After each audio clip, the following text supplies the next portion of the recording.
كتاب صفة الصفوة المشهورين من الصحابة للإمام أبي الفرج عبد الرحمن بن علي ابن الجوزي نفعنا الله به وبعلومه في الدارين آمين.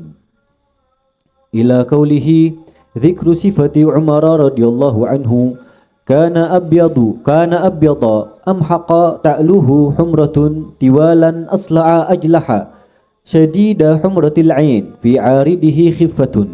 وقال وهب صفته في التوراة قرن من حديد أمير شديد. ذكر أولاده كان له من الولد عبد الله وعبد الرحمن وحفصة أمهم زينب بنت مذعون وزيد الأكبر ورقية أمهما أم كلثوم بنت علي وزيد الأصغر وعبيد الله أمهما أم كلثوم بنت جروال وعاصم أمه جميلة وعبد الرحمن الأوسط أمه لهية أم ولد وعبد الرحمن الأصغر أمه أم ولد وفاطمة أمها أم حكيم بنت الحارث وعياد أمه عاتكة بنت زيد وزينب أمها فكيهة أم ولد. Nah, ada sifat Sayyidina Umar, artinya fisiknya. Beliau kulit putih, ya beliau putih kulitnya. Amhag itu berarti putih, nggak ada putih banget gitu.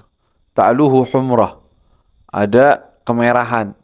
Kalau Nabi musyarrabun bihumrah, lain lagi itu putih yang tidak terlalu putih banget, ya, disebutnya putih yang bagus.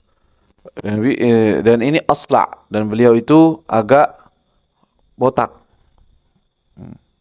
botak bawaan gitu. Ajlah Allah alam ijma'na. Syadidul humratil ain, matanya itu sangatlah merah. Fi aridaihi khiffah, bagian aridaih, bagian cambangnya khafif, ya apa namanya, tipis. Di dalam Taurat pun disifatkan tentang Sayyidina Umar, qarnun min hadid, seseorang dari besi, maksudnya keras. Amirun syadid. Anak-anak beliau banyak. Salah satu anaknya yang paling masyhur Abdullah bin Umar. Ya, bukan itu doang. Siapa lagi? Ada lagi namanya Abdurrahman. Abdullah, ada Abdurrahman, ada Hafsah. Hafsah binti Umar, zaujatul Nabi. Ya, itu istrinya Rasul sallallahu alaihi wasallam. Yang tadinya suaminya siapa, habis itu meninggal suaminya. Kemudian Sayyidina Rasul SAW melamarnya dan dinikah oleh Nabi. Hafsah binti Umar. Ibu mereka, ibunya Abdurrahman, Hafsah, ibunya adalah Zainab binti Mad'un. Kemudian ada Sayyidina Umar punya anak namanya Zaid Al-Akbar. Berarti Zaid ada dua nih. Ada Al-Akbar, ada Al-Asghar. Jadi dua. Mungkin dia meninggal, mungkin namakan dua. Zaid Al-Akbar wa Ruqayyah wa ummuhuma Ummu Kulthum binti Ali. Zaid Al-Akbar sama Ruqayyah. Ibunya siapa? Ibunya adalah Ummu Kulthum binti Ali bin Abi Thalib. Jadi Sayyidina Ali bin Abi Thalib punya anak dari Sayyidah Fatimah Az-Zahra. Siapa aja namanya anaknya? Adapun Sayyidina Ali anaknya banyak. Yang dari Sayyidah Fatimah Az-Zahra, Al-Hasan Wal-Husain, wa Ruqayyah, Ummu Kulthum. Nggak ada yang Zainab. Jadi hampir sama dengan Nabi, tapi nggak ada Zainab. Ummu Kulthum wa Ruqayyah. Ummu Kulthum ini dinikahkan kepada Sayyidina Umar bin Al-Khattab. Tamam? Punya anak dari Ummu Kulthum. Dua. Satu namanya Zaid, satu lagi namanya Ruqayyah. Tamam? Wa Zaid Al-Asghar, ada lagi Zaid tapi Al-Asghar. Itu wa Ubaidullah, namanya Ubaidullah. Ummuhuma Ummu Kulthum binti Jarwal. Ada lagi ibunya adalah Ummu Kulthum binti Jarwal. Wa Asim. Nah, ini Asim ummuhu Jamilah. Asim ini yang dinikahkan oleh Sayyidina Umar kepada seorang wanita yang salehah, yang wanita tersebut nanti punya anak perempuan. Anak perempuan ini menikah dengan anak perempuan ini adalah ibu Umar bin Abdul Aziz. Jadi Asim nikah dengan wanita yang kisahnya sama susu, mencampurin. Ibunya bilang campurin aja pakai air, jangan dicampur, nanti Umar bin Khattab marah, udah ngelarang, nggak boleh air dicampurin dengan susu. Susunya dicampur air biar banyak, maksudnya literannya. Biar untungnya lebih banyak. Ghish berarti kan bohong. Susu murni dibilangnya, tapi ditambahin air dikit. Nggak boleh. Umar bin Khattab udah ngelarang itu dosa. Umar kan nggak lihat. Tuhannya Umar tapi lihat, kata anaknya. Sayyidina Umar dengar ucapan itu. Kata Sayyidina Umar, tandain di rumah. Bukan mau dilabrak nggak, mau dimarahin nggak. Ini perempuan yang tadi ngomong tuh solehah. Anak mau nikahkan dengan anak saya. Lagi nyari jodoh buat anaknya, Asim. Ketuk pintu. Tadi malam saya dengar ucapan kalian. Wah, ketakutan ibunya. Kenapa? Kita tuh. Adalah, khalas, samihakillah. Jangan kayak begitu lagi, itu dosa, jangan diulang. Tapi mana perempuan anakmu? Ada, udah nikah belum? Belum nikah. Ya, boleh nggak saya nikahkan anakmu? Saya jodohkan anakmu dengan anakku. Dinikahkan dengan Asim bin Umar bin Al-Khattab. Baik, kemudian ada Abdurrahman Al-Awsat. Abdurrahman juga. Tadi Abdurrahman. Ini Abdurrahman lagi. Ya, Al-Awsat. Ummuhu Luhayyah. Ummu walad. Kalau ummu walad artinya apa? Jadi aslinya budak sahaya, bukan dinikah. Jadi di sana hubungan ada nikah, ada budak sahaya perempuan. Kalau memang dia berhubungan dengan budak sahaya tersebut, dijadikan seperti istri, kemudian punya anak. Nah, kalau udah punya anak namanya ummu walad. Ummu walad maksudnya apa? Nanti dia bakal merdeka kalau tuannya meninggal. Nggak dimerdekakan juga tetap merdeka. Karena dia sudah punya anak dari tuannya. Namanya ummu walad. Tamam? Wa illa kulluhum ummahatul aulad. Kalau enggak semuanya ummu walad. Wala ummu siapa? Walad. Wa Abdurrahman al-Asghar. Ada 3 Abdurrahman. Akbar, Awsat, Asghar. Ummuhu ummu walad juga sama. Wa Fatimah, ada lagi nama anak Sayyidina Umar namanya Fatimah. Ummuha Ummu Hakim bintil Harith. Ada lagi namanya Iyad. Nama anaknya Sayyidina Umar Iyad. Ummuhu Atikah binti Zaid. Ada lagi namanya Zainab, anaknya Sayyidina Umar. Ummuha, ibunya Fukaiha. Ummu walad juga statusnya. Naam. Ayo. ذكر نزول القرآن بموافقته عن أنس قال عمر بن الخطاب رضي الله عنه وافقت ربي عز وجل في 3 قلت يا رسول الله لو اتخذنا من مقام إبراهيم مصلى فنزلت واتخذوا من مقام إبراهيم مصلى وقلت يا رسول الله إن نساءك يدخل عليهن البر والفاجر فلو أمرتهن أن يحتجبن فنزلت آية الحجاب واجتمع على رسول الله صلى الله عليه وسلم نساؤه في الغيرة فقلت عسى ربه إن طلقكن أن يبدله أزواجا خيرا منكن فنزلت كذلك حديث متفق عليه.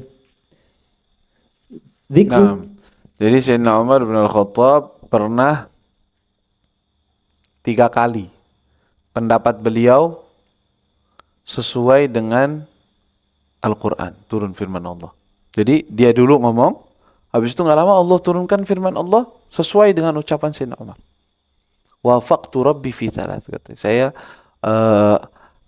sesuai dengan apa yang benar-benar Allah tuliskan kepada umat dan kepada Nabi dan kepada kita semua di dalam 3 keadaan. Yang pertama, ketika Sayyidina Umar masuk ke Mekah bersama Nabi, Umratul Qadha, kalau tidak salah di Umratul Qadha atau Hajjatul Wada, Allahu a'lam. Ketika itu beliau bilang, ya Rasulullah, law ittakhadta min maqami Ibrahim musalla, apa ente enggak jadikan makamnya Ibrahim adalah tempat engkau melaksanakan sholat tawaf, sunnat tawaf. Jadi setelah tawaf, sholat sunnah 2 rakaat. Ba'da tawaf. Disumunuh sholat sunnat tawaf. Tadinya bebas, di mana aja. Tapi Sayyidina Umar bilang, kalau engkau jadikan tempat itu jadi tempat spesial untuk sholat sunnah tawaf ya Rasulullah. Maqam Ibrahim namanya. Adab ke sana. Jadi Sayyidina Umar nggak ngajarin syirik, nggak. Adab ke batu. Emang maqam Ibrahim apa? Batu. Batu yang pernah diinjak oleh Nabi Ibrahim biasa aja.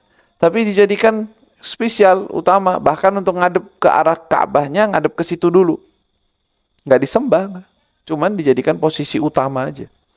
Tapi taqaddama maqam Ibrahim musalla. Subhanallah, tidak lama, wattakhidhu min maqami Ibrahim musalla, kata Allah. Turunkan firman-Nya dan jadikan maqam Ibrahim sebagai tempat sholat kalian. Jadi sholat sunnah tawaf paling afdal adalah di depan atau menghadap kepada maqam Ibrahim yang bertepatan ke arah Ka'bah. Kemudian sebelumnya istri-istri Nabi tidak memakai hijab. Tidak memakai hijab artinya tidak menutup wajah mereka. Ada aktsar mufassirin hakala. Ba'dhum kerudung juga, hijab. Dan tapi zahir itu wajah, ya. Wajah mereka kelihatan. Dan ada orang benar, orang nggak benar, kunjungan ke Nabi, ngelihat istri-istrinya Nabi begitu aja. Sayyidina Umar ngerasa nggak enak gitu. Ini orang-orang datang sembarangan, ada yang dari Badui, ada orang yang nggak punya akhlak, ada orang nggak ngeliatin istri-istrinya Nabi gitu. Siapa nih? Oh ini cakep nih, yang ini begini mukanya nih. Gak seneng, ghirah. Sayyidina Umar punya ghirah, ya Rasulullah. Kalau engkau perintahkan istrimu untuk menggunakan hijab, biar nggak dilihat oleh sembarangan orang, ya Rasulullah. Rasulullah juga punya ghirah, cuman kebetulan Sayyidina Umar mengungkapkannya. Akhirnya kata belum disetujui oleh Nabi karena Rasulullah takutnya kalau mewajibkan sesuatu yang tidak diwajibkan oleh Allah berat buat umat. Akhirnya ternyata turun firman Allah Subhanahu wa taala untuk ya ayuhan nabi, ya nisa'an nabi, ya ayuhan nabiyyu qul li azwajika wa banatika wa nisa'il mu'minin yudnina 'alaihinna min jalabibihinna. Suruh tutup jalabibihinna. Ada yang mengatakan ya tutup ininya dan badannya sama sekali nggak ada yang kelihatan, yaitu rambutnya dan semuanya. Ala tafsir bahwa itu artinya jilbab doang, wajah masih boleh tapi banyak yang menafsirkan artinya semuanya. Nah, ditutup semuanya. Bahkan wajahnya pun tidak terlihat. Karena setelah turunnya ayat tersebut katanya fasarat nisa'ul Madinah mithlal ghirban la yura muqbilah atau mudbirah. Setelah turunnya ayat tersebut, orang-orang wanita yang ada di Madinah seperti burung gagak warna hitam yang nggak diketahui ini lagi madep ke sana atau lagi ke sini. Berarti apa? Hijabnya full, nggak kelihatan, bahkan dia madep ke sini atau ke sana. Saking mereka benar-benar menutup. Wahada huwal asah, yakni agwa. Wagil. Ya, pendapat hasil di situ ada dua pendapat. Ada yang mengatakan jilbab artinya cuma menutup hanya rambut dan dadanya dan tubuhnya, itu nggak boleh terlihat sama sekali. Wa yajuzul wajah. Wa al-qaulu tsani atau qaulul agwa yang lebih kuat adalah wajah pun ditutup di depan orang-orang yang bukan mahramnya mereka. Cukup. Dan itu Sayyidina Umar pertama yang inisiatif, baru turun firman Allah.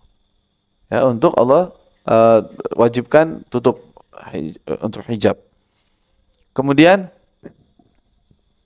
zikru jumlatin sebentar. Yang ketiga apa tadi? Yang ketiga Sayyidina Umar dengar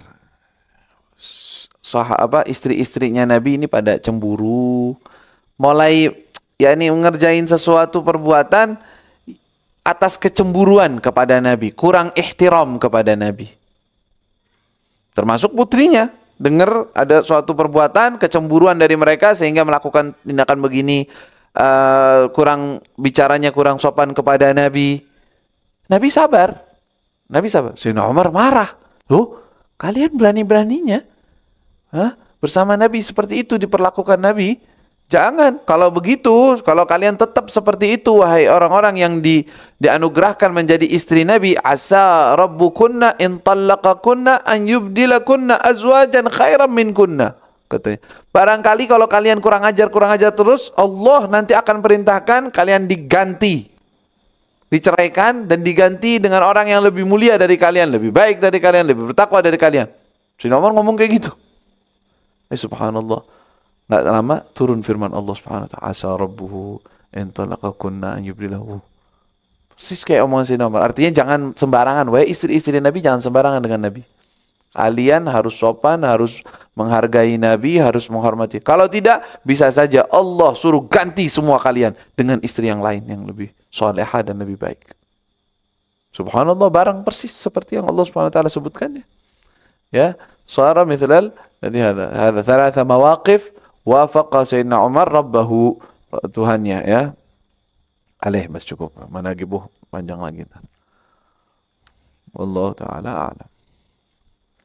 ربنا انفعنا بما علمتنا ربي علمنا الذي ينفعنا ربي فقنا فقهنا وقرابة لنا في ديننا معاني القطر ينفع وذكر ربي وفقنا وفقهم بما ترتضي قولا وفعلا كرما وارزق الكل حلالا دائما وأخلا أتقياء علما نحظى بالخير ونكفى كل شر ربنا واصلح لنا كل شؤون وأقر برضا منك العيون واقض عنا ربنا كل الديون قبل أن تأتينا رسل المنون واغفر واستر أنت أكرم من ستر وصلاة الله تغشى المصطفى من إلى الحق دعانا والوفاء بكتاب فيه للناس شفاء وعلى الآل الكرام شرفاء وعلى الصاب المصابيح الغرار اللهم اهدنا بهداك واجعلنا ممن يسارع في رضاك ولا تولنا وليا سواك ولا تجعلنا ممن خالف أمرك وعصاك